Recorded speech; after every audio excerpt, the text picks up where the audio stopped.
What's going on, YouTube? JT's Reborn here, and welcome back to another edition of my DC comic book reviews. And in today's video, we're going to be talking about Batman Fear State Omega.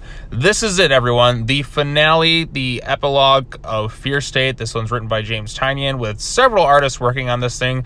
This is it. And then we are finally done with Fear State. So I'm going to go ahead and talk about this thing kind of briefly because I don't have too many thoughts to say about this thing, all things considered. I mean, you look at this cover and you expect all these different characters to show up. Heck, the cover has Tim on there. You have Damian there ready to fight. And guess what? None of these characters even appear in this book. So it's kind of a misleading cover. You expect to see all of them, but unfortunately, no. But yeah, so to summarize this thing, this is the epilogue to the story. The artwork throughout this issue, by the way, is really good. I'm not exactly sure who drew which specific pages, but like I said, the artwork's pretty good. But basically, Scarecrow is being moved from one location.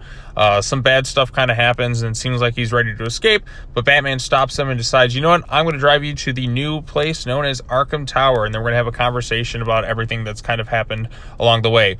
We find out that Miracle Molly basically took the fall for the Insanity Collective in order to put Simon Saint in prison. So Simon Saint's in prison. We also see the fallout of the Magistrate's base, Sky Base right there. We have rumblings of another Batman going on there. We find out that Simon Saint is going to be connected with Amanda Waller. The military is going to be taking that Magistrate tech and kind of doing their own thing. Please, Waller, find some way to put him actually on the squad and then just have his head just blown off or something. I don't know. I think that'd be kind of cool. It's like one of the one times I'm like rooting for Amanda Waller to do something. So yeah, but we also find out information that Peacekeeper 1 has escaped to his restraints. So unfortunately, we will be seeing more of him sometime soon. I don't know what they're going to do with him, but that's something there. We also learn a little bit what the fallout with Harley and Ivy, which of course we're going to find out more of in, like, you know, the Catwoman and the Harley Quinn books. So if you're going to be reading that, so they had their little curled up cute moment. Catwoman came to see him. Gardner told him some stuff. Then she kind of up and left. And then Ivy makes sure to know with the Gardner that, hey, you know what? I'm not a hero or a villain. Just kind of stay out of my way. Don't mess with me again. All that other fun stuff. Batman continues to have this long-winded conversation with Scarecrow. So we got that going on there. Then we have the stuff that's going on with Clown Hunter. Yeah, I remember him. Apparently, he's just going to be trained by Ghostmaker for whatever reason, even though, like, Ghostmaker tried to kill him earlier on.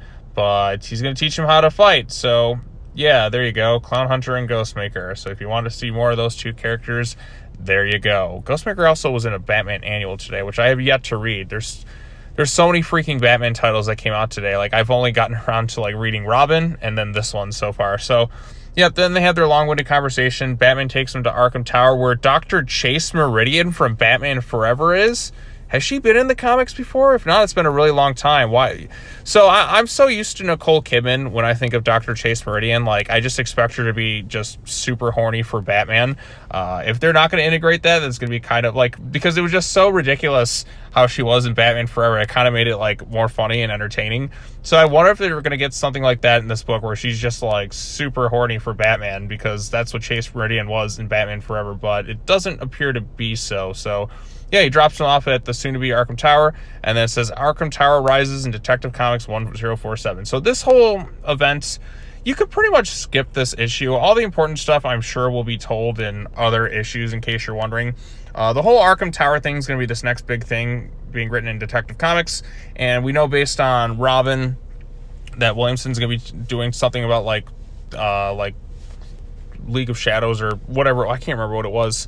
I'm going to think of it, like the Shadow War is going to be the other big thing that's going to be like a storyline coming up in the other Batman books. But yeah, this is it. This is everything for Fear State. This is just kind of cleaning up some of the leftover loose ends of the title, like what happened to certain characters. Like, okay, this character is going to go off and do his own thing. Are they going to show up again? I don't know if Williamson or whoever is going to be writing the Batman stuff is going to be integrating a lot of Tynion's original characters in this stuff. I really don't know, since Tynion's going to be leaving. Maybe some writers will use them, and then others will probably just push them off to the side. But all things considered, I thought this issue itself was just kind of okay. Nothing truly spectacular or anything, and that's, I guess, what you can say with Fear State. Like, at best, it was just kind of an okay event. A lot of it was kind of messy and all over the place. I don't really feel like this is necessary reading per se. Like, I just read it because I wanted to see, okay, this is just the finale of it all. It could have been a lot better, but it could have been a lot worse. Like, this just ends on an okay note. Like, that's as good as I can say. The artwork is really good. It's just kind of cleaning up the mess, and I just kind of feel a sigh of relief now that this whole overstuffed event is kind of over at this point. Like I said, that checklist had 35 comics that it said were Fear State tie-ins, and most of them just didn't really do anything in terms of like connecting to the story. So yeah, that's kind of that right now. But yeah, like I said, if you like the issue, if you're a fan of Tynion's Batman run, tell me your thoughts on it in the comments section down below. Like I said, I just thought this was okay, not truly terrible. The artwork is really good, but I just wasn't all that invested in Fear State as a story to begin with. So I'm just feeling a sigh of relief that it's kind of over, and I'm hopeful for some good things in the future. So yep, that's all I got to say. Tell me your thoughts on the issue in the comment section down below. Hooray, we are done with Fear State. Now I got to go through and try and review like 20 other Batman comics that came out this week. I mean, good God, there's so many. All right, well, that's all I got to say. As always, take care now. Bye-bye then, and I will see you all in the next video. Peace.